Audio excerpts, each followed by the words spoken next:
He was told to cover up the ugliness, just slap on gray paint and move on.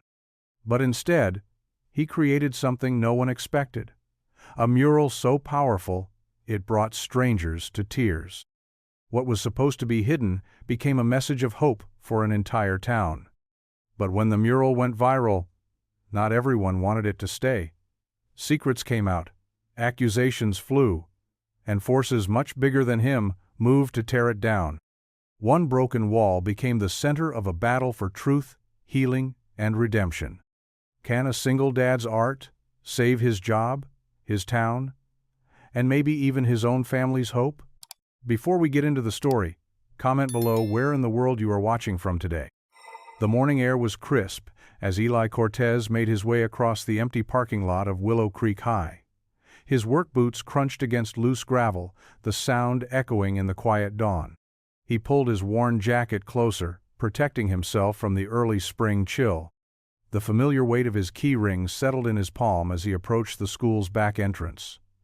23 years of opening this same door had worn smooth spots on his keys. He could find the right one without looking. As he rounded the corner, something caught his eye. His steps slowed. The brick wall that had been clean on Friday now bore angry black and red marks. Eli's heart sank as he moved closer, his flashlight beam revealing the full extent of the damage.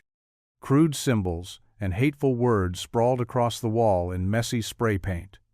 His throat tightened as he read the slurs, words he'd hoped his daughter Mari would never have to see. Some looked like gang symbols, others just senseless scribbles. But the intent was clear: to hurt, to divide, to destroy. "Not again," he muttered, running a calloused hand over his face. The wall had been targeted before, but never this badly. The school door creaked open behind him. "Eli? That you?" Mr. Patterson, his supervisor, stepped out into the dim morning light. The older man's face darkened when he saw the graffiti. "Found it just now," Eli said quietly. Patterson shook his head in disgust. "Alumni weekend starts Friday. Board members, former students, everyone's going to be here." He turned to Eli.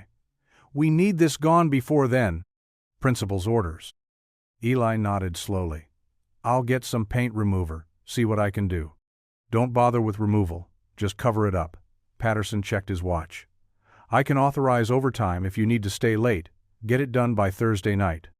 "Yes, sir." Eli watched Patterson disappear back inside, then turned again to study the defaced wall.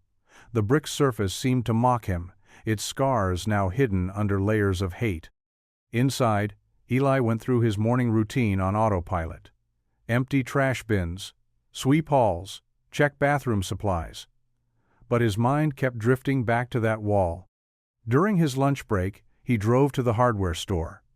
The paint selection stretched before him in neat rows of color samples. He reached for a can of industrial gray, the same shade they always used to cover graffiti. Back at school, the afternoon passed in a blur of normal tasks. When the final bell rang and students streamed out, Eli found himself standing before the wall again. The hateful words seemed to have grown darker in the daylight. He didn't realize how long he'd been staring until his phone buzzed. A text from Mari. "Everything okay? You're usually home by now." Eli texted back that he had extra work, then gathered his things to leave. As he reached for his jacket, something fell from the pocket. An old sketchbook he'd forgotten was there. He quickly stuffed it back, but his fingers lingered on the worn cover. The drive home was quiet except for the rattle of the paint can rolling around in his trunk. The familiar streets of their neighborhood helped ease some of the tension from his shoulders. Their small house wasn't much, but the sight of warm light in the windows always made him smile. Inside, Mari was already setting the table. The smell of beans and rice filled the kitchen. She'd started dinner when he was late. Sometimes Eli forgot she wasn't his little girl anymore, but a capable young woman of 14. "Sorry I'm late, mija." He hung up his jacket and washed his hands. "You didn't have to cook." "It's just beans and rice, Dad." Mari stirred the pot on the stove. "Besides, I was hungry." They sat down to eat, the familiar routine of passing dishes and adding hot sauce, almost hiding the heaviness Eli felt. Almost. "You're quiet tonight," Mari said, after a while. She watched him push his food around his plate. Eli sighed. "Just tired. Some kids spray-painted the school wall. Bad stuff. I have to paint over it before Friday." "Oh." Mari's fork paused halfway to her mouth. "That's why you bought paint?" He nodded, trying to keep his voice casual. "Just need to cover it up. No big deal." But Mari wasn't looking at him anymore. Her eyes had fixed on something behind him, his jacket hanging by the door.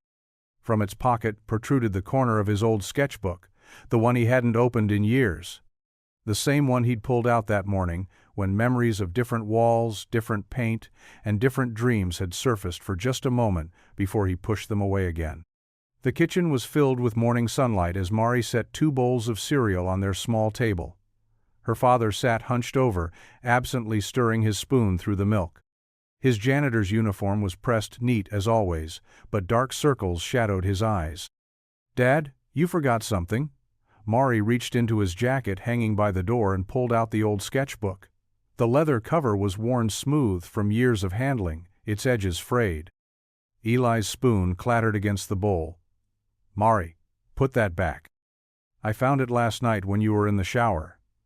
She opened the book carefully, turning weathered pages filled with detailed sketches, faces, buildings, hands reaching toward the sky. "These are amazing, Dad. Why didn't you ever show me? That's ancient history." Eli reached for the book, but Mari held it close. "But look at this one." She pointed to a portrait of an elderly woman, her face lined with wrinkles that somehow captured both hardship and joy. "The way you drew her eyes, it's like she's really looking at me." "Mari, please." His voice was soft but firm. "I need to get to work." "Wait." Mari sat next to him, the sketchbook open between them. "Instead of just painting that wall gray, you could create something beautiful. Something that would make people stop and think." Eli's shoulders tensed. "I'm the janitor. My job is to clean up messes, not make art." "But you're an artist too. These drawings prove it." Mari flipped through more pages. "What happened? Why did you stop?" Eli stared into his cereal bowl, his expression distant. "It was a long time ago. Before you were born." He took a deep breath. "I had my work in a small gallery show, just 3 pieces. I'd spent months on them, staying up late, perfecting every detail." Mari waited quietly as her father gathered his thoughts. "The gallery owner." Eli's voice grew tight. "He saw me in my work uniform. I'd come straight from my shift. Looked me up and down and said, 'Custodians should stick to mops,' right in front of everyone at the opening." "Dad." Mari reached for his hand. He was right. Eli gently took the sketchbook and closed it. "Art doesn't put food on the table or pay for your clarinet lessons." "But that guy was wrong. These drawings, they're special. They make people feel things." Mari's eyes were fierce. "That wall at school? You could turn it into something that matters. What matters is getting rid of those ugly words before someone else sees them." Eli stood and picked up his lunch bag. "End of discussion." "At least think about it?" Mari called as he headed for the door. "Please?" Eli paused, his hand on the doorknob. For a moment, looking at his daughter's hopeful face, he saw himself at her age, dreaming, believing anything was possible. Then reality settled back over him like a heavy coat. "I'll see you tonight, Mija." He gave her a small smile and left. The day passed in its usual routine of mopping floors, replacing light bulbs, and unclogging toilets. But Mari's words kept echoing in Eli's mind as he worked. Each time he passed the defaced wall, his eyes traced possible patterns in the brick, shapes wanting to emerge from beneath the hatred sprayed there. Finally, well after sunset, Eli stood alone before the wall. The parking lot was empty, except for his old pickup truck. He'd bought the gray paint that afternoon, enough to cover the whole surface twice. The can sat unopened at his feet. His hands trembled slightly as he reached into his back pocket and pulled out a piece of chalk. The white stick felt both foreign and familiar between his fingers. How many years had it been? "Señor," he whispered, looking up at the stars. If you're listening, please steady these hands." The chalk touched brick, and slowly, carefully, Eli began to draw. As the face of an elderly veteran emerged from his strokes, he felt something unlock inside his chest, like a door creaking open after years of being sealed shut. Ruth Ann Porter adjusted her silk scarf as she strode through the familiar halls of Willow Creek High. Her heels clicked against the polished floors, echoing off the lockers that lined the corridors. 25 years as an art critic had taught her to maintain a careful, emotional distance, but being back in these halls made that difficult. She checked her watch. 12:15. Lunch hour was in full swing, and clusters of students bustled past her, their chatter and laughter filling the air. Some cast curious glances at this elegant woman who seemed out of place among their casual attire and backpacks. "The back entrance is this way, Ms. Porter," said Mrs. Chen, the school secretary who was guiding her tour. "We've had some renovations since your time here."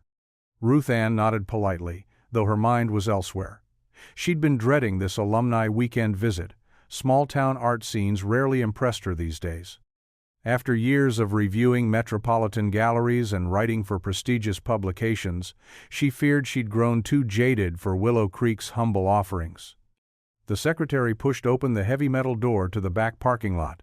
Bright autumn sunlight flooded in, momentarily blinding Ruth Ann. She blinked, adjusting her eyes to the outdoor brightness. And then she saw it. The wall that had once been an unremarkable expanse of brick now held something extraordinary. Ruth Ann's breath caught in her throat. Faces emerged from the wall like spirits stepping through a veil. Veterans from different eras gazed out with eyes that seemed to hold entire lifetimes of stories. Their features were rendered with such care and humanity that they felt more like windows than paintings. An elderly black man in a Korean War uniform stood proud and dignified, his expression both gentle and resolute. Beside him, a young Hispanic woman in desert fatigues smiled with quiet confidence. A white-haired man in a wheelchair wore his Vietnam medals with a mixture of pride and sorrow that made Ruth Ann's heart ache. The technical skill was impressive enough, the way light and shadow played across each face, the subtle variations in skin tone, the careful attention to every detail of their uniforms. But it was more than mere technique. These weren't just portraits. They were testimonies to lives lived, sacrifices made, and a community's shared history. Ruth Ann stepped closer, her hand trembling slightly as she reached out toward the wall, not quite touching it. The paint was fresh enough that she could still detect its faint scent. The artist had worked recently, very recently. "Who?" Her voice cracked, and she had to clear her throat. "Who painted this?" Mrs. Chen looked surprised at the usually composed critic's emotional reaction. "Oh, that was Eli, Mr. Cortez, our head custodian. He just finished it last night, I believe." "The custodian?" Ruth Ann whispered, more to herself than to Mrs. Chen. She moved along the wall, studying each face with growing wonder. There was Pastor Lee, as a young private, his familiar kind eyes unchanged by the decades. And there, her breath caught again, was Jimmy Martinez, Lila's son, who never came home from Afghanistan. The artist had captured his infectious grin perfectly, the one that had lit up every room he entered. Ruth Ann became aware of something wet on her cheeks. She reached up and realized she was crying. She, Ruth Ann Porter, who prided herself on maintaining professional detachment, who had built a reputation on her sharp, often cutting reviews, was standing in a school parking lot with tears streaming down her face. She struggled to find words, her critic's vocabulary failing her in the face of such raw, emotional power. "This is unforgettable." Mrs. Chen quietly stepped back, seeming to understand that this moment required solitude. Ruth Ann stood before the mural, letting the tears fall freely now. She thought of all the dismissive things she'd written about small-town art over the years, all the times she'd insisted that true artistic merit could only be found in big cities and prestigious galleries. The faces on the wall gazed back at her, their eyes full of quiet dignity, seeming to say, "We were here all along, you just needed to look." Students passing by fell silent when they saw her crying. their usual lunchtime chatter dying away as they recognized something profound was happening. The autumn breeze carried the scent of falling leaves and fresh paint, and somewhere in the distance, a bell rang to signal the end of lunch period. But Ruth Ann Porter remained rooted to the spot, her phone forgotten in her purse, her afternoon appointments suddenly meaningless. Her carefully crafted persona of the sophisticated critic had crumbled in the face of simple, powerful truth. Art could happen anywhere. Beauty could emerge from unexpected places, and sometimes the most profound works came from the most humble hands.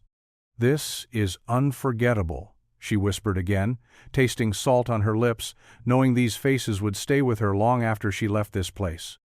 She had come to judge, and found herself transformed instead, standing before a wall where a custodian's brush had turned brick and paint into something sacred.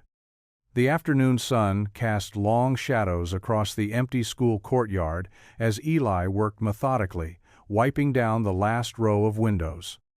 Most students had already rushed home, leaving behind only the quiet hum of the vacuum cleaner echoing from down the hall where Mr. Patterson was cleaning the library. Eli's shoulders ached from the morning's work on the mural, but a small smile tugged at his lips whenever he thought about Ruth Ann Porter's reaction. He'd never expected tears from such a renowned critic. The memory gave his tired muscles a second wind as he spritzed another window with cleaner. "Mr. Cortez?" The quiet voice startled him. Eli turned to find Tanner Reed standing a few feet away, hands stuffed deep in his hoodie pockets, shoulders hunched. The boy's eyes darted around nervously, never quite meeting Eli's gaze. "Hey there, Tanner," Eli said gently, recognizing the tension in the teenager's posture. He'd seen Tanner in the halls before, usually alone, always keeping to himself. "Everything okay?" Tanner shifted his weight from one foot to the other. Can I talk to you about something? Somewhere private?" Eli nodded, setting down his cleaning supplies. "Sure. How about we step into the art room? It's empty right now." He gestured toward the nearby classroom, noting how Tanner's shoulders remained rigid as he followed. Inside the art room, afternoon light filtered through paint-speckled windows, casting colorful shadows across tables still dotted with dried clay and forgotten pencil shavings. Eli pulled out a chair for Tanner, then sat down across from him, giving the boy space while staying close enough to show he was listening. "That mural you painted," Tanner began, his voice barely above a whisper. "Over the graffiti." He swallowed hard, his hands clenching inside his pocket. "I need to tell you something about it." Eli leaned forward slightly, keeping his posture open and non-threatening. "Go ahead, Tanner, whatever it is you can tell me." "The graffiti wasn't just random stuff," Tanner said, finally pulling his hands from his pockets to grip the edge of the table. His knuckles went white. "Those symbols in the corner? They weren't just tags. They were a message, an SOS. The air in the room seemed to grow heavier. Eli felt his heart begin to pound as understanding dawned. "Some guys have been," Tanner's voice cracked. He cleared his throat and tried again. "They've been following me after school, calling me names, racist stuff. They cornered me last week behind the gym." His words came faster now, like a dam breaking. "They said next time they'd do more than just talk. I didn't know who to tell. Teachers don't usually. They don't always." "Listen," Eli finished softly, his stomach churning with recognition. How many times had he heard those same words in his own youth? Tanner nodded, a quick, jerky movement. "So I put the message there. The symbols, they're from this old code my granddad taught me. He used it in Vietnam. Said sometimes you gotta be smart about asking for help." His voice dropped even lower. "But now it's gone. Under the mural." Eli felt like he'd been punched in the gut. The pride he'd felt in his artwork crumbled, replaced by a heavy weight of guilt. He'd painted over a cry for help, too focused on creating beauty to see the desperate message underneath. "I'm not mad about the mural," Tanner added quickly, misreading Eli's silence. "It's amazing, actually. You even included my granddad's unit. But," he trailed off, picking at a dried spot of paint on the table. "But you needed help?" Eli said, his voice rough with emotion. "And I covered up your way of asking for it. He ran a hand over his face, feeling the calluses from years of work catch against his skin. "Tanner, I am so sorry. I should have looked closer, should have understood." "You couldn't have known," Tanner mumbled, but Eli shook his head. "That doesn't make it right." He leaned forward, waiting until Tanner glanced up before continuing. "Thank you for telling me now. We're going to figure this out, okay? You're not alone anymore." For the first time since entering the room, some of the tension left Tanner's shoulders. He nodded, then reached into his backpack and pulled out a worn notebook. "I have their names written down. Times, places. Granddad always said to keep records." As Tanner opened the notebook, Eli noticed his hands were steady now. The boy had carried this burden alone for so long, documenting his torment in silent pages, trying to be brave like his grandfather. Eli's guilt twisted deeper. "Smart man, your grandfather," Eli said, his voice gentle but firm. "And you're smart too, Tanner. Brave. But you don't have to handle this by yourself anymore." Tanner's fingers traced the edge of a page filled with neat, careful writing. "What happens now? First, we take this to Principal Martinez. Today." Eli saw fear flicker across Tanner's face and added, "I'll go with you. Every step of the way." He paused, an idea forming. "And then, if you're willing, I'd like your help with something. That mural isn't finished yet. It needs something more. An honor ribbon around the border. We could work together, maybe encode a different message in it. One about belonging, about resources for kids who need help." "You'd let me help?" Tanner asked, surprise breaking through his careful composure. "Even after?" "Especially after," Eli said firmly. "Art isn't just about making pretty pictures, Tanner. It's about telling truth. Your truth deserves to be part of this too." Tanner ducked his head, but not before Eli caught the ghost of a smile. "Yeah," he said softly. "Yeah, okay." They sat in companionable silence for a moment, the late afternoon sun painting warm stripes across the art room floor. Eli's guilt still sat heavy in his chest, but alongside it now was a fierce determination. He couldn't change having painted over Tanner's cry for help, but he could make sure the boy never needed to hide such messages again. The late afternoon sun slanted through the classroom windows as Eli and Tanner worked side by side at the art room sink. Paint-stained brushes soaked in warm, soapy water, while they took turns gently working the bristles clean. The quiet routine seemed to put Tanner at ease after his emotional confession about the graffiti's hidden message. "You don't have to help me clean up," Eli said softly, noting how carefully the boy handled each brush. "I want to," Tanner replied, his voice barely above a whisper. "Nobody else really notices stuff like this needs doing." He paused, running his thumb over a stubborn spot of dried paint. Like nobody noticed what was really in that graffiti. Eli's chest tightened. He focused on rinsing a wide brush, watching the water run from murky brown to clear. "I should have looked closer before covering it up. I'm sorry, Tanner." The boy shrugged, but his shoulders remained tense. "Not your fault. You made something beautiful instead." He gestured toward the window, where the edge of the mural was visible. Those faces, they looked so real, like they could start talking any minute. The door creaked open behind them, and both turned to find Mrs. Lila Beaumont standing in the doorway. Her silver hair caught the afternoon light, and she carried herself with the dignified posture of someone who'd spent decades in front of classrooms. But today, something in her usual composure seemed different, more fragile. "I hope I'm not interrupting," she said, her voice wavering slightly. "I saw the light on, and thought." She trailed off, her eyes drawn to the window and the mural beyond. "Mrs. Beaumont." Eli dried his hands quickly on a nearby rag. "Please, come in." She moved slowly into the room, like someone in a dream. "I heard people talking about it all day, but I couldn't bring myself to look until now." Her hand fluttered to her throat, where a small gold star pendant gleamed. They said you painted Jimmy." Eli nodded gently. "Yes, ma'am. Your son's photo from the memorial hall. I hope you don't mind that I included him." Tanner quietly stepped back from the sink, giving them space. Mrs. Beaumont walked to the window, her fingers reaching out to touch the glass as if she could reach through it to touch the mural itself. "I pass that memorial photo every Sunday at church," she whispered. "But this is how I remember him." That little half-smile he'd get when he was about to tease his sister, the way his eyes crinkled at the corners, just like his daddy's used to. Eli moved closer, seeing the mural through her eyes now, not just as an art piece, but as a mother's memory made visible. "I tried to capture that spark in him. The photos showed a soldier, but I wanted to paint the son you knew." Mrs. Beaumont turned to face him, tears streaming freely down her cheeks.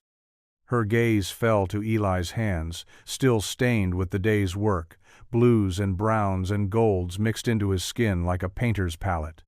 She reached out and clasped his paint-stained hand in both of hers. Her grip was warm and trembling. "You gave me my boy back?" she whispered, her voice thick with emotion. "Right there on that wall, that's my Jimmy. Not just the uniform, but his spirit, his heart." The room fell silent, except for the soft hum of the fluorescent lights and the steady drip of water from the forgotten brushes in the sink. Tanner stood motionless by the supply cabinet, bearing witness to this moment with quiet reverence. Mrs. Beaumont squeezed Eli's hand once more before letting go. She wiped her eyes with a delicate handkerchief pulled from her cardigan pocket, composing herself with the grace of someone long practiced at carrying grief with dignity. "The whole town needs to see this," she said finally, her voice stronger now.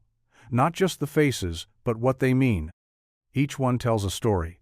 Of service, of sacrifice, of coming home, or—" she touched her gold star pendant again, "or not coming home." Eli nodded, unable to find words adequate for the moment. He'd painted through the night thinking of his daughter Mari, of giving her something beautiful to look at instead of hatred. He hadn't imagined the ripples his work would create, touching lives like Mrs. Beaumont's in such profound ways. The setting sun painted the room in amber light, making the water droplets on the clean brushes sparkle like tiny stars. Mrs. Beaumont looked once more at the mural, at her son's face watching over the school grounds, then reached out and clasped Eli's hand again, whispering once more, "You gave me my boy back." The school cafeteria buzzed with its usual morning energy as Eli pushed his cleaning cart past clusters of students finishing their breakfast. The squeaky wheels needed oil again, he noted absently, focusing on the spilled milk near table 3. But as he approached with his mop, snippets of conversation caught his attention. "My mom says she remembers those exact same angels from the church murals," a girl with braids was saying, leaning in close to her friends. "You know, the ones Mrs. Cortez used to paint before she got sick." Eli's hands tightened on the mop handle. He slowed his movements, trying to appear absorbed in his work while his heart hammered against his ribs. "Really?" another student asked. "I thought Mr. Cortez came up with it himself." "Nah," a third voice chimed in. "My aunt's in the church choir. She says he totally copied his wife's style, like exactly the same faces and everything." The first girl nodded knowingly. "It's kind of sad, really, using someone else's art like that." Eli's throat felt dry. He wanted to speak up, to explain that Maria had taught him everything he knew about brush techniques, that they'd spent countless evenings sharing her sketchbook, that every stroke of his mural was both tribute and original work. But the words stuck in his throat. He was just the janitor here. Who would believe him? He moved to the next section, but the whispers followed. "Did you see the article online?" "Yeah? About the mysterious mural artist or whatever?" "Well, now we know where he got his inspiration." By lunchtime, the rumors had grown legs. In the teacher's lounge, where Eli was replacing paper towels, 2 staff members discussed it in low voices. "Such a shame, Mrs. Patterson sighed, stirring her coffee. "Elena showed me the Facebook posts. People are sharing old photos of Maria's church paintings side by side with the new mural." "But they're not even that similar," Mr. Rodriguez protested. "I knew Maria. She painted ethereal angels.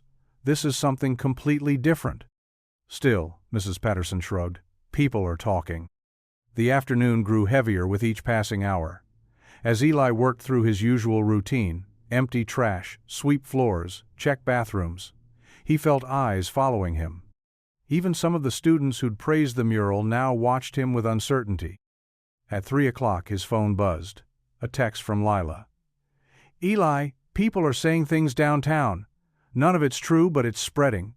Call me when you can." He didn't call. Instead, he focused on his work, trying to lose himself in the familiar motions of cleaning.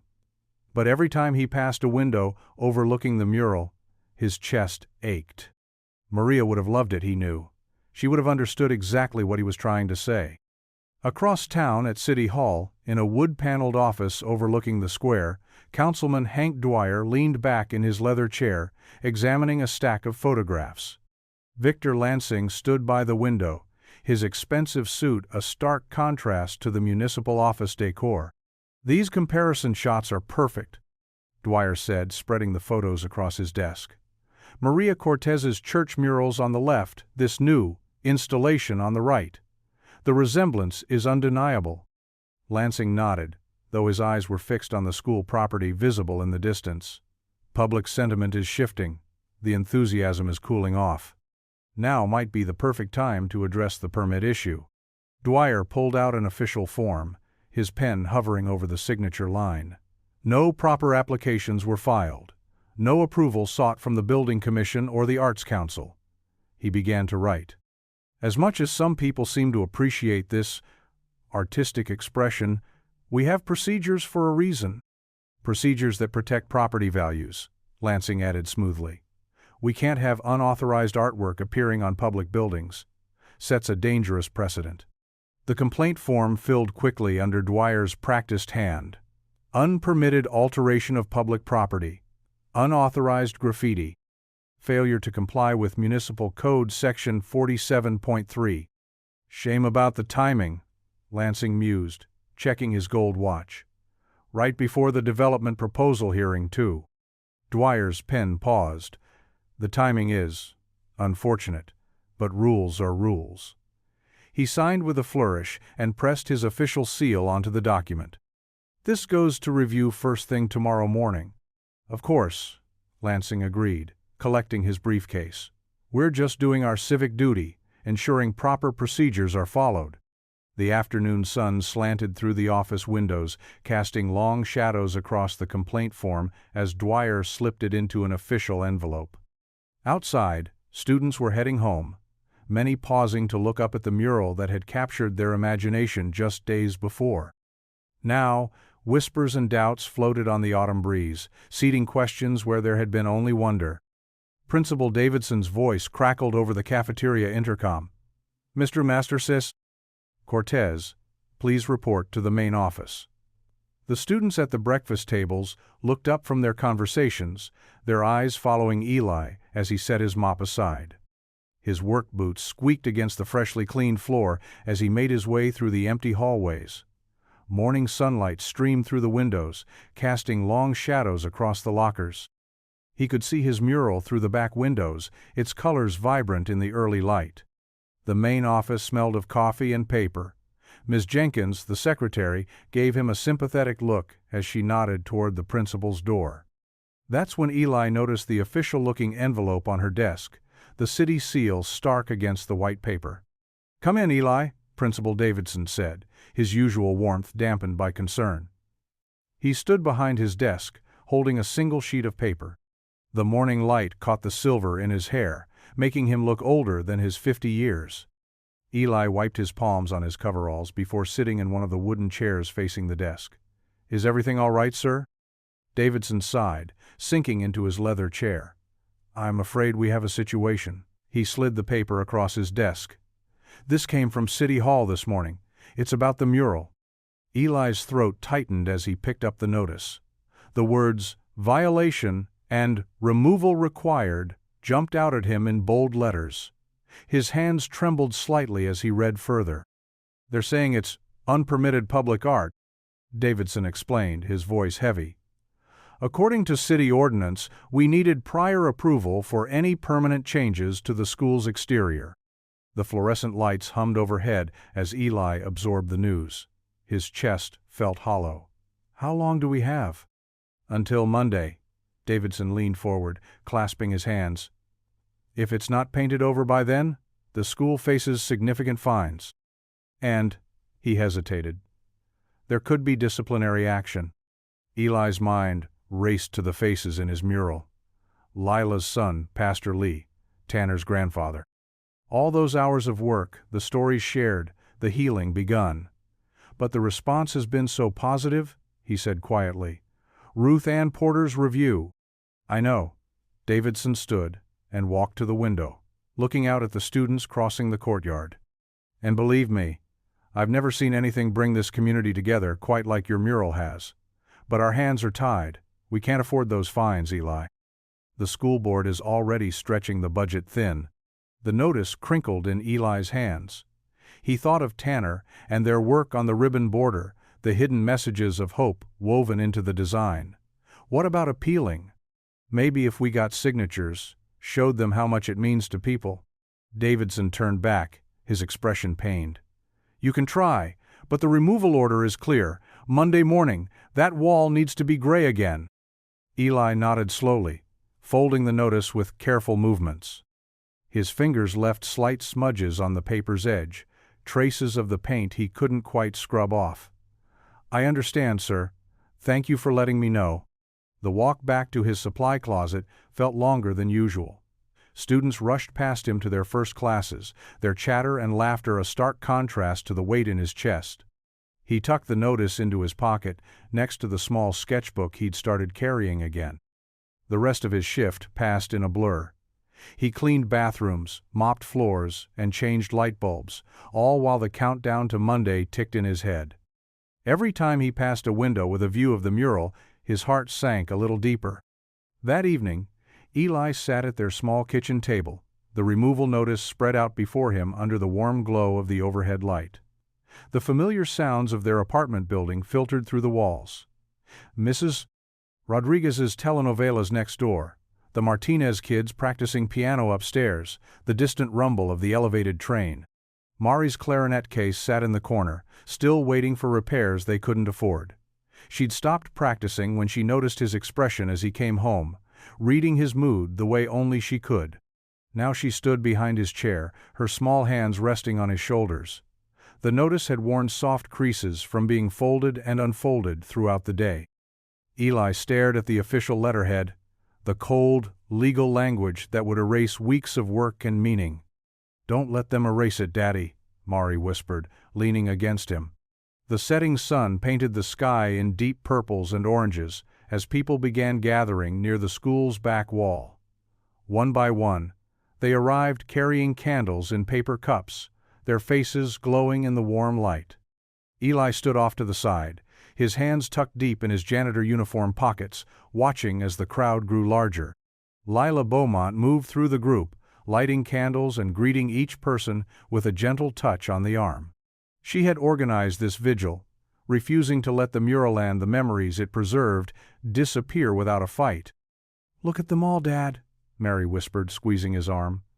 She held her own candle close to her chest, the flame dancing in her eyes. They care about what you made. Pastor Lee stood near the center of the growing circle, his white collar catching the candlelight. Next to him, 3 elderly veterans wearing their service caps stood straight-backed, their eyes fixed on their younger selves painted on the wall. One of them kept touching the medals pinned to his jacket, then looking up at his portrait with misty eyes. Tanner arrived with his grandmother, both carrying unlit candles. The boy's shoulders were hunched, but when he caught Eli's eye, he managed a small smile. Eli nodded back, his throat tight. The hidden message in Tanner's original graffiti still weighed heavy on his conscience. This here ain't just paint on concrete, Pastor Lee's voice carried across the gathered crowd. This here is our story. Our truth. He gestured to the mural where the faces of local veterans, young and old, seemed to watch over their living counterparts. When we let others erase our walls, we let them erase our history. A soft murmur of agreement rippled through the crowd. Someone started humming Amazing Grace, and others joined in, the melody floating up into the darkening sky. Ruth Ann Porter stood at the edge of the circle, her critic's notebook forgotten in her hand as she studied the mural in the flickering light. The shadows made the painted faces seem almost alive, their eyes following the movement of the flames below.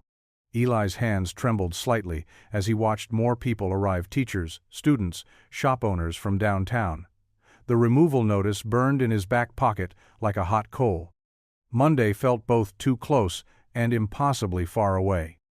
Mrs. Chen from the corner market brought paper lanterns, their soft glow adding to the candlelight. She handed them out to the children, including Mari, who held hers up toward the ribbon border where Eli and Tanner had hidden their messages of hope. "My boy?" Lila's voice cracked as she addressed the crowd, pointing to her son's painted face. "He gave his life serving this country, and now some paper pusher wants to paint over his memory?" She shook her head, tears catching the candlelight.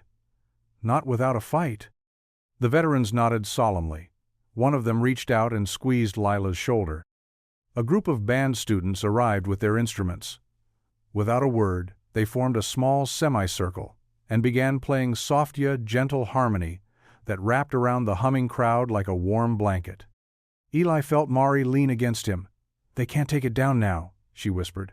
"Look how many people love it." But Eli had spotted Councilman Dwyer's car cruising slowly past the school parking lot, and his stomach clenched. The removal notice was official, signed and stamped. All these people, all their support, it might not be enough against city regulations and fines. "Mr. Cortez?" Tanner had made his way over, his candle casting shadows across his young face. "I'm sorry about, if I hadn't put that graffiti up in the first place." "Don't," Eli said softly. "You were asking for help, the only way you knew how. I'm the one who covered up your message." "Yeah, but you replaced it with something better." Tanner looked at the mural, at the ribbon border, where they'd hidden new messages of support.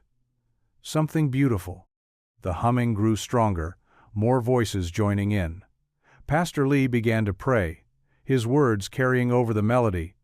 "Lord, help us preserve not just these painted faces, but the spirit they represent. The spirit of community, of remembrance, of standing together against the darkness." Eli felt tears prick at his eyes. His job, his ability to provide for Marriott, all hung in the balance. But looking at these people, their faces lit by candlelight, their voices raised together, he knew he couldn't just paint over the mural. It had become more than just his creation. It belonged to all of them now. A cold breeze rustled through the crowd, making the candle flames dance. People moved closer together, sheltering their lights. The band played on, a soft melody of resistance and hope. "Whatever happens," Mari said, slipping her hand into his, "we'll figure it out together." Eli squeezed her hand, watching as the candlelight reflected off the mural, making the faces seem to shift and move. Monday loomed ahead like a storm cloud, but right now, in this moment, he felt the weight of his community's support wrapping around him like a protective shield. The removal notice might have his name on it, but these people veterans, students, teachers, shopkeepers, they were all standing with him now. The fight ahead would be about more than just saving his job, or even the mural itself. It was about preserving their shared story, their voice, their truth painted on these walls. As the stars began appearing in the darkening sky, the crowd continued their vigil, their lights a defiant answer to those who would erase their history. The music, the prayers, and the quiet determination of the gathered community filled the night air, a testament to what Eli's art had awakened in them all. The morning sunlight streamed through the stained glass windows of Willow Creek Community Church, casting rainbow patterns across the worn wooden pews. Eli sat in his usual spot near the back, his work-roughened hands folded in his lap. Mari sat beside him, her clarinet case tucked under the pew. She would be playing with the youth ensemble after the service. The familiar scent of old hymnals and lemon polish filled the air as the congregation settled into their seats. Pastor Lee stood at the pulpit, his silver hair catching the light. His kind eyes scanned the room, meeting Eli's gaze with a gentle nod. "Brothers and sisters," Pastor Lee began, his voice warm and steady, "today I want to talk about something special, something the Japanese call kintsugi." He held up a ceramic bowl, its surface webbed with golden lines. "This bowl was broken, but look at how it's been repaired. The Japanese don't hide the cracks. Instead, they fill them with gold, making the broken places beautiful. Eli straightened in his seat, his attention caught. Mari leaned forward too, her shoulder pressing against his arm. You see, Pastor Lee continued, turning the bowl so everyone could see its gleaming lines. When something precious breaks, we have a choice. We can throw it away, hide it in shame, or we can repair it with love and care, making it even more beautiful than before. A murmur rippled through the congregation. Mrs. Beaumont, sitting a few rows ahead, dabbed at her eyes with a tissue. Our community has some cracks right now, Pastor Lee said, his voice growing serious. There's fear, anger, misunderstanding. But God doesn't call us to hide these cracks or pretend they don't exist. He calls us to fill them with gold, with love, understanding, and grace. Eli felt something catch in his throat as Pastor Lee's eyes found him again. When someone creates something beautiful, something that brings healing and hope to our community, that's gold in the cracks. When our veterans see their faces honored on that wall, that's gold in the cracks. When our young people feel seen and heard, that's gold in the cracks. The sunlight seemed to grow brighter, warming Eli's face as he listened. Mari's hand slipped into his, squeezing gently.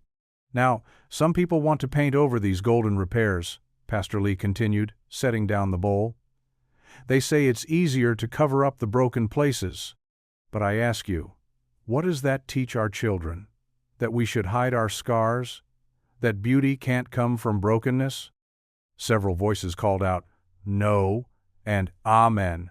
Mrs. Beaumont turned in her pew to smile at Eli, tears still gleaming on her cheeks. This congregation has always stood for healing, Pastor Lee said, his voice growing stronger. We've always believed in the power of restoration. So today, I'm asking you, will you stand with those who want to fill our community's cracks with gold? The response was immediate. People began standing up, one by one, then in groups. Eli felt Mari tugging at his sleeve, urging him to his feet. He stood slowly, overwhelmed by the sight of the entire congregation rising, faces turned toward him with determination and support. After service, Pastor Lee announced, we'll be taking signatures for a petition to save the mural. But more than that, we'll be organizing teams to support our community artists, our youth, our veterans, all those who need to know they belong here. The organ began to play softly as Pastor Lee led them in prayer. Eli closed his eyes, feeling the warmth of Mari's hand in his, hearing the rustle of clothing as people bowed their heads around him.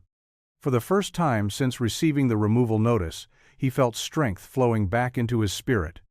After the service, people crowded around Eli in the church basement.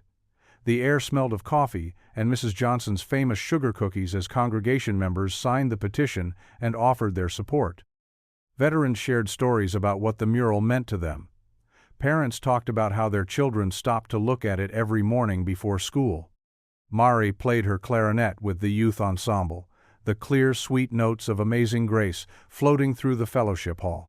Eli watched her play, remembering how she'd believed in his art even when he'd stopped believing in himself. As the afternoon sun began to fade, Eli and Mari walked home together along the quiet streets of Willow Creek.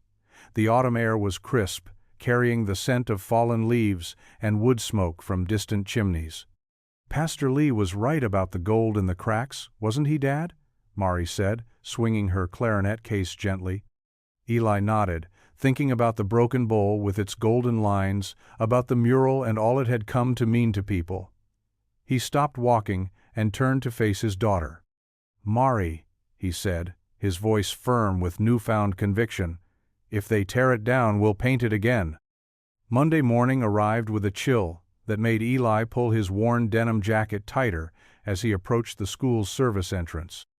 His keys jingled in the early quiet, a sound as familiar to him as his own heartbeat after 15 years of opening these doors.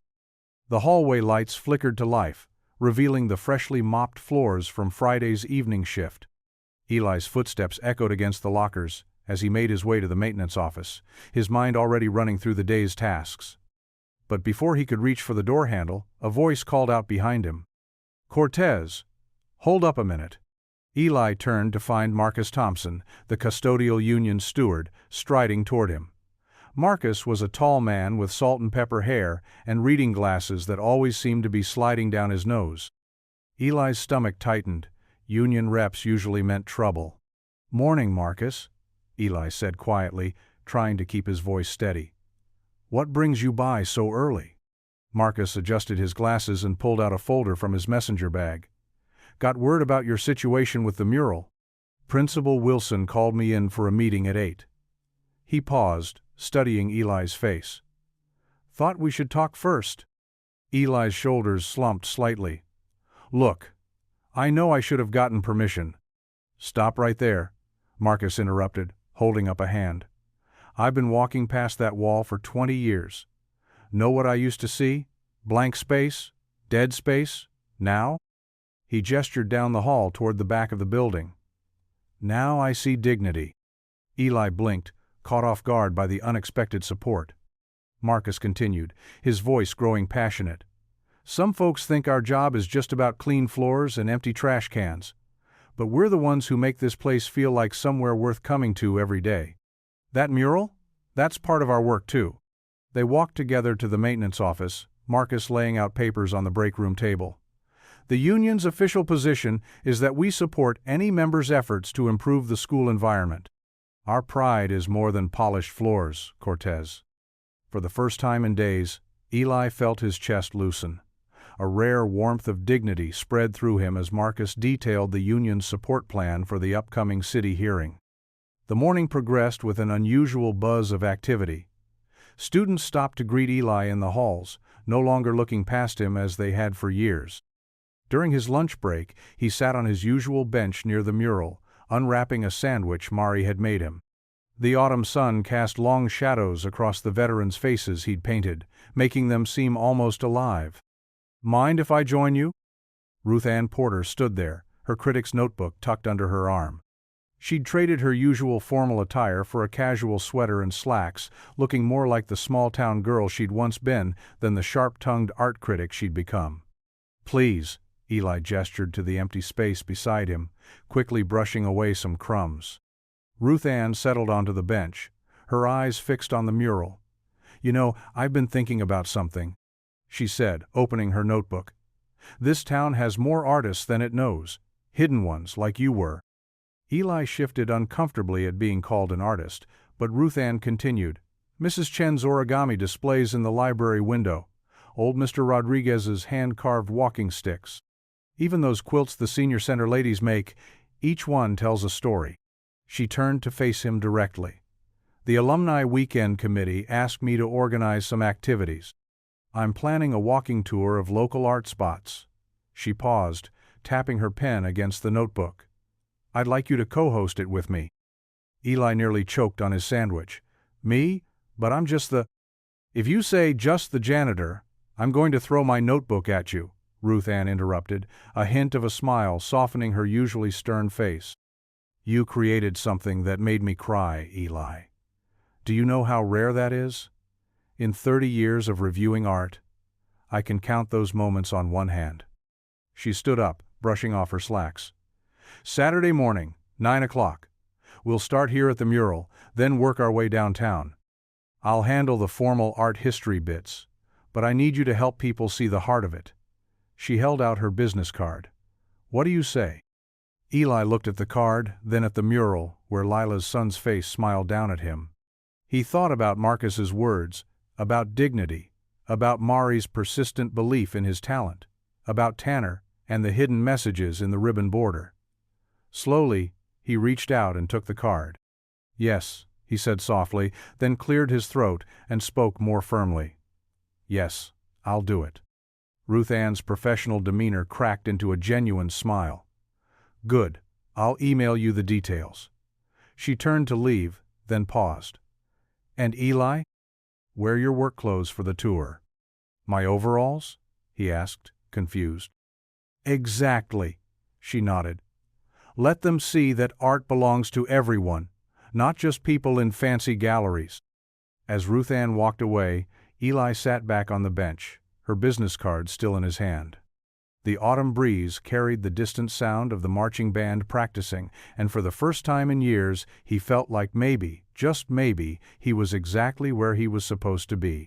The Thursday afternoon sun cast long shadows across the school's back wall as Eli arranged paint cans and brushes on a folding table. His hands moved with practiced care, organizing the supplies, just as he'd done countless times with his cleaning materials. But today felt different, special. Tanner stood nearby, shuffling his feet and casting uncertain glances at the small crowd gathering near the mural. "You sure about this, Mr. Cortez?" he asked, his voice barely above a whisper. Eli looked up from his work, offering a gentle smile. "Sometimes the best way to protect something is to share it," he said, remembering Mari's words from breakfast. The crowd was an unlikely mix. Mrs. Henderson from the quilting circle, 3 veterans who'd recognized themselves in the mural, a handful of students from the art club, and even old Mr. Klobb. Peterson, who always complained about scuff marks on his classroom floor. They stood in small clusters, chatting quietly and stealing glances at the paint supplies. "All right, everyone," Eli called out, his voice steadier than he felt. "Welcome to what my daughter Mari likes to call Second Coat Saturday, even though it's Thursday." A few chuckles rippled through the group. "We're here to touch up the mural, add some details, and maybe learn from each other along the way." Mrs. Henderson stepped forward, her arthritis-curved fingers clutching a small brush. "I haven't painted since high school art class," she admitted with a shy smile, "but these old hands still know their way around beautiful things." Eli nodded warmly. "That's perfect, Mrs. Henderson. Beauty isn't about perfect strokes, it's about heart." He gestured to the mural. "See these faces? They tell our story. When we touch them up, we're keeping that story alive." Tanner, who had been hanging back, suddenly straightened up. "I can show you how to blend the colors," he offered to Mrs. Henderson. "Mr. Cortez taught me yesterday." The group naturally divided into pairs, experienced painters with newcomers, seniors with students. Eli moved among them, demonstrating techniques and sharing quiet words of encouragement. The afternoon air filled with the soft sounds of brushstrokes and gentle conversation. "My Harold's up there, Mrs. Critus," Peterson told the young girl working beside her, pointing to one of the veterans' faces. "He would have loved this, seeing everyone come together like this." The sun had shifted position when Mari appeared, carrying her clarinet case. She paused at the corner of the building, taking in the scene before her, her father helping Mr. Peterson load his brush with just the right amount of paint, Tanner patiently showing a freshman how to create texture in the background, Mrs. Henderson sharing stories about the town's history as she detailed a uniform collar. Mari set up her music stand near the wall, away from the painting but close enough for everyone to hear. She assembled her clarinet with practiced movements, her eyes never leaving the scene before her. The instrument gleamed in the late afternoon light as she raised it to her lips. The first notes floated across the workspace, a melody she'd been composing ever since her father started the mural. It was gentle and hopeful, like sunrise after a long night. The painters paused briefly, then resumed their work with smiles, the music becoming a perfect accompaniment to their brushstrokes. Eli felt his chest tighten with emotion as he watched his daughter play. The music seemed to weave through the crowd, connecting everyone in an invisible thread of harmony. Even Tanner, usually so guarded, was nodding along as he demonstrated a shading technique to 2 younger students. "Your girl's got a gift," Mrs. Henderson said, dabbing at her eyes with her paint-free hand. "Just like her daddy." The afternoon wore on, and the murals seemed to come alive under their collective care. Fresh paint made the veterans' eyes sparkle with renewed dignity. The hidden messages in the ribbon border grew clearer, carrying their secret comfort to anyone who needed it. Laughter bubbled up as Mr. Peterson accidentally painted his nose while trying to reach a high spot. Instead of being embarrassed, he took a theatrical bow, causing the students around him to giggle even harder. Mari smoothly transitioned her music into something playful, matching the moment perfectly. "This is better than my regular Thursday bingo," Mrs. Henderson declared, carefully adding highlights to a medal on one of the uniforms. "Though, Don't tell the ladies at church I said that." The sun was beginning to set when Mari's clarinet notes soared into a final, joyful phrase. The painters stepped back to admire their work, sharing proud smiles and paint-smudged high fives. The mural hadn't just been touched up, it had been embraced by the community, claimed as their own. Eli stood with Tanner, watching as their impromptu art class began packing up brushes and securing paint cans. "You did good today," Eli said quietly. "Teaching others, that takes courage." Tanner ducked his head, but not before Eli caught his smile. "Feels different," he admitted. "Being on this side of it. Like maybe I belong here after all."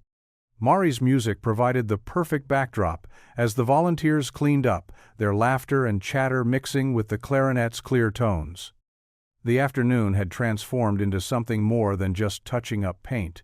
It had become a moment of connection, of shared purpose, of joy found in the simple act of creating beauty together.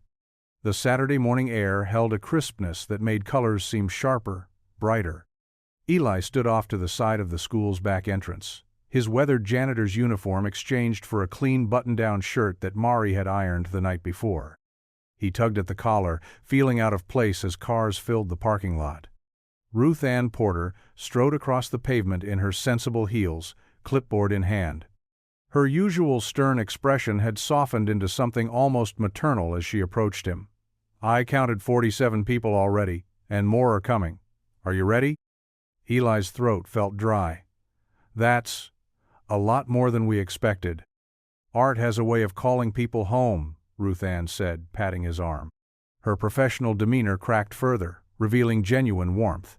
"Now stop hiding in the shadows. These people are here because of what you created." The crowd gathered near the entrance, former students with graying hair, current students in Letterman jackets, elderly couples leaning on each other, and faces Eli recognized from years of quiet hallway greetings. Mari stood with her clarinet case, surrounded by other band members who had volunteered to provide music. Ruth Ann cleared her throat and addressed the group.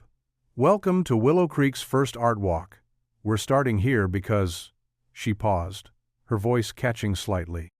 "Because sometimes the most profound art comes from unexpected places and unexpected hearts." The crowd moved toward the mural. Eli hung back, watching their faces as they took in the details he'd painted in those late-night hours, the gentle creases around eyes that had seen too much, the proud set of jaws that spoke of determination, the subtle hints of pain and hope in each expression. An elderly man in a wheelchair rolled forward slowly, his daughter pushing him closer to the wall. His gnarled fingers trembled as he reached out toward one of the faces, his own, decades younger, captured in soft browns and greens. "That's me," he whispered. "That's really me." Others began pointing out faces they recognized. "There's Jimmy Martinez, served 2 tours in Desert Storm. Look, that's Sarah Chen's grandfather. He was at Pearl Harbor." Each name came with a story, voices overlapping in quiet reverence. Mrs. Beaumont stood before her son's portrait, surrounded by other Gold Star mothers. They held hands in silence, tears flowing freely. Ruth Ann had stopped trying to maintain her professional distance and was wiping her eyes with a handkerchief. The band began to play softly, "Amazing Grace," Mari's clarinet leading the melody. The music floated around them like a gentle embrace, making the moment even more sacred. Veterans who had come in their old uniforms stood straighter, shoulders back, as they saw themselves honored on the wall. One man, who Eli knew only as Mr. Thompson from his daily rounds, approached his painted likeness with halting steps. He was one of the newer portraits, added during those precious second coat sessions. The crowd parted silently, making way for him. Mr. Thompson's white hair caught the morning sun as he stood before his younger self. His fingers, spotted with age, reached up to touch his lips. The gesture was deliberate, almost prayerful. Then, with infinite tenderness, he pressed those fingers to the painted face. "I'm still here," he whispered, his voice carrying in the hushed silence. Eli felt something break inside him. All the fear, all the doubt, all the years of holding back his art crushed under the weight of this moment. Hot tears rolled down his cheeks as he watched Mr. Thompson commune with his younger self.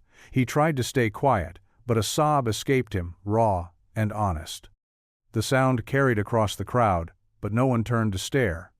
Instead, hands reached out to squeeze his shoulder, pat his back, offering silent support. In that moment, he wasn't the janitor who had stepped out of his place. He was an artist who had given voice to their collective memory, their shared humanity.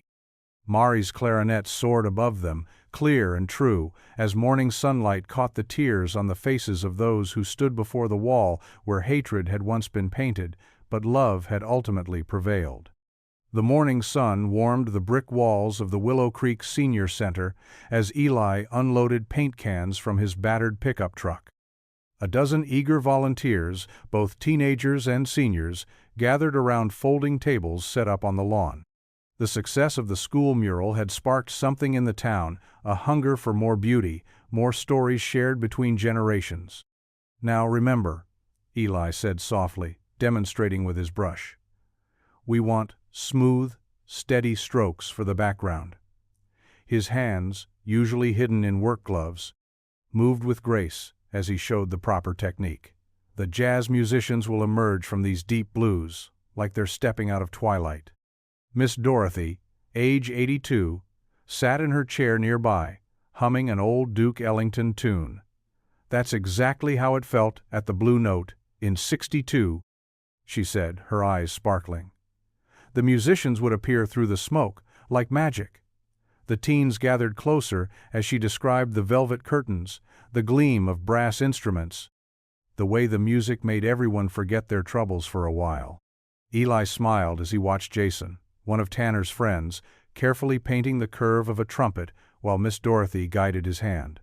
On the other side of the wall, Mari had set up her music stand, practicing a new composition while the painters worked. By lunchtime, the senior center wall showed the shadowy outlines of a jazz quartet. The colors flowed like music, deep indigos, midnight blues, touches of gold that caught the light. Eli stepped back, nodding with quiet satisfaction as Miss Dorothy wiped away tears. "That's my Henry on the piano," she whispered, "just like I remember him." After sandwiches and lemonade, the group moved to the library's east wall. Here, the design was different. A massive patchwork quilt made up of individual squares, each one telling a story from the town's history. Mrs. Bontemps Chen from the Historical Society had helped gather the tales, written down in neat cards that the painters used as reference. "This square here," said Mr. Rodriguez, pointing with his cane. "That's from the big flood of '47. See how the hands join together? That's how we all worked to save the downtown shops." The teenagers listened intently as they sketched and painted. Sarah, a quiet sophomore, worked on a square showing the town's first integrated classroom. Besides her, Ben carefully detailed the founding of the Interfaith Food Pantry during the recession. Each patch of the painted quilt held memories of struggle and triumph, loss and love. Eli moved between the painters, offering gentle corrections and encouragement. He thought of his late wife, how she would have loved seeing art bring people together like this. The ache of missing her had softened somehow, transformed into something that gave him strength instead of shame. As afternoon stretched toward evening, more townspeople gathered to watch the work progress. Pastor Lee brought coffee and donuts. Ruth Ann Porter took photographs, her usual critical expression replaced by genuine warmth. Even Councilman Dwyer's wife stopped by, though she tried to look casual about it. Mari's band friends arrived with their instruments, setting up near the library steps. They had been practicing her composition for days, a piece she called Second Coats, just like their Saturday painting sessions. The melody wove together hope and healing, youth and wisdom, past and future. "Time for the unveiling," Eli announced softly as the sun began to set. The crowd had grown to nearly 100 people. Someone had strung twinkle lights in the trees, casting a gentle glow over the scene. Together, they pulled down the tarps covering both murals. Gasps and applause rippled through the gathering. The jazz musicians seemed to dance on the senior center wall, their instruments gleaming with ghostly light.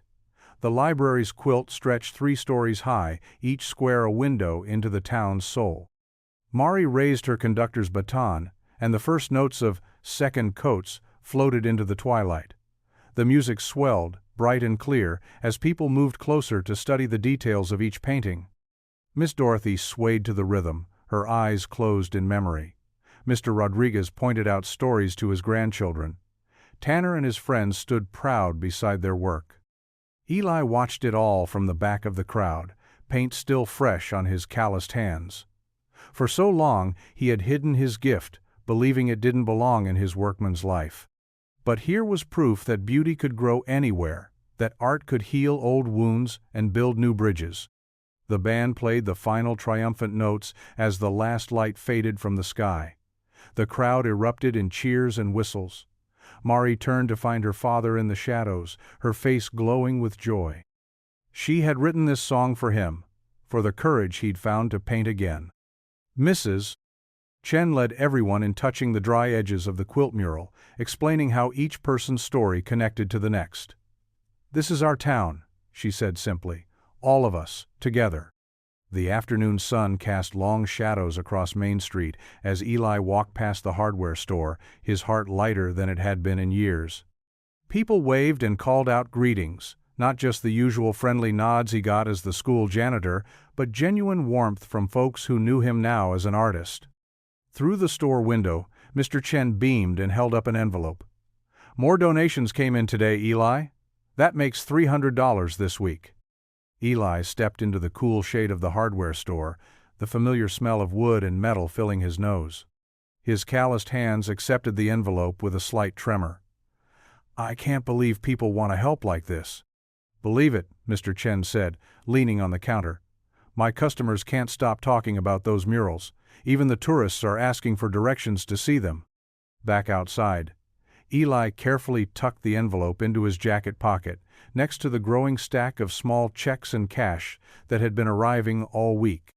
Most were modest amounts, $5 here, $20 there, but each one felt like a vote of confidence. At the art supply store 2 blocks over, Miss Sarah had started keeping better brushes in stock. "These are professional grade," she explained, showing him the fine bristles. "Your work deserves proper tools, Eli." He selected a set of brushes that would have seemed an impossible luxury just weeks ago. The wooden handles felt right in his hands, like they belonged there. While Miss Sarah wrapped them, he browsed the new displays of paints she'd ordered. "The lighting company called," she mentioned. "Those outdoor spots you wanted for the senior center mural? They're offering them at cost." Said it was their contribution to the town's art renaissance. She smiled at the word. "That's what people are calling it, you know, a renaissance." Eli ducked his head, embarrassed but pleased. "Just trying to make things a little better," he mumbled. Walking home, he passed the library mural. The painted quilt squares glowed in the late afternoon light, each one telling a story from Willow Creek's history. Mrs. Beaumont stood there with 2 other women, pointing out details to a young family. "And see that square?" she was saying. "That's where the first graduating class buried their time capsule, and that one shows the big flood of '82 when everyone came together to save the downtown shops." The mother nodded, holding her little girl up for a better look. "It's like a history book on the wall," she said. Eli slowed his pace, listening without letting on that he was the artist. The little girl pointed at a bright square. "What's that one, Mommy?" "That's the high school band winning state finals last year," Mrs. Beaumont answered. "Eli's daughter Mari wrote the song they played. She conducts the band now, you know." Pride swelled in Eli's chest. Mari had blossomed these past weeks, her music flowing more freely as she watched her father embrace his own art again. Just yesterday, she'd shown him a new composition inspired by the murals. At the senior center, the jazz scene was nearly complete. Miss Dorothy had supervised every detail, ensuring the musicians' poses were exactly right. "That trumpet player needs more soul in his stance," she'd insisted, demonstrating with her cane how a real jazz man would hold himself. The new lights they'd ordered would illuminate it perfectly at night, making the figures seem to move in the shadows. Eli could already imagine evening concerts there, mixing art and music, just like Mari had suggested. Near the school, Ruth Ann Porter was leading another tour group. Her critiques in the regional paper had brought attention from neighboring towns. "Notice the subtle interplay of light and shadow," she was explaining. "The way each veteran's expression carries both strength and vulnerability. This isn't just provincial art. This is masterful storytelling through imagery." Eli hurried past, still uncomfortable with such praise, but he couldn't help smiling at the crowd's appreciative murmurs. At home, Mari was practicing her clarinet, the notes drifting through their small house like birdsong. She stopped when he entered, eyes bright. "Dad, did you see the newspaper? They're talking about making the art walk a monthly event." He set down his new brushes on the kitchen table. "I saw. But let's not get ahead of ourselves, Mia." "Why not?" She put down her clarinet and hugged him, paint, smell, and all. "Everyone loves what you're doing. The whole town feels different now." Later that night, after Mari had gone to bed, Eli sat at the table with his sketchbook open. New ideas flowed from his pencil. More walls that could tell stories. More chances to bring people together. For the first time since his wife died, he felt truly alive with possibility. The phone buzzed. A text from Tanner. "Need help with anything tonight?" Eli smiled. The boy had become his faithful assistant, showing up most evenings to help clean brushes or touch up paint. "Just doing sketches," he replied. "Get some rest. Big day tomorrow." They had planned another Second Coat Saturday event. More students had signed up to help than ever before. Even some of the kids who used to give Tanner trouble had asked to participate. Around 11, Eli decided to make one last check on the murals. He often did this, walking between them like a watchman making his rounds. The night was clear and cool, stars bright above the sleeping town. The school mural looked peaceful in the moonlight, the veterans' faces keeping their silent vigil. He touched up a small smudge, humming softly to himself. But as he rounded the corner toward the senior center, his humming stopped. His flashlight beam caught something dark and twisted on the wall. His heart began to pound. The jazz musicians' faces were barely visible beneath thick swaths of black paint. Crude symbols had been sprayed across the music notes, twisted crosses and hateful words that made his stomach turn. Hands shaking, he ran toward the library. The quilt squares had suffered the same fate, more slurs, more swastikas. The community stories drowning under waves of hate. Eli stood there in the midnight quiet, paint dripping down the defaced walls like tears. All around him, the Renaissance he had dared to dream of ran black with darkness. What would you do if you were in their place? Comment your answer below, and let's see how you'd rewrite the ending. If you thought this was just the beginning, you're right. Click through and see where the story takes you next. If you enjoyed the story of Elias Eli Cortez, I handpicked the next story that you will enjoy. Please don't miss this one. Click here to watch it.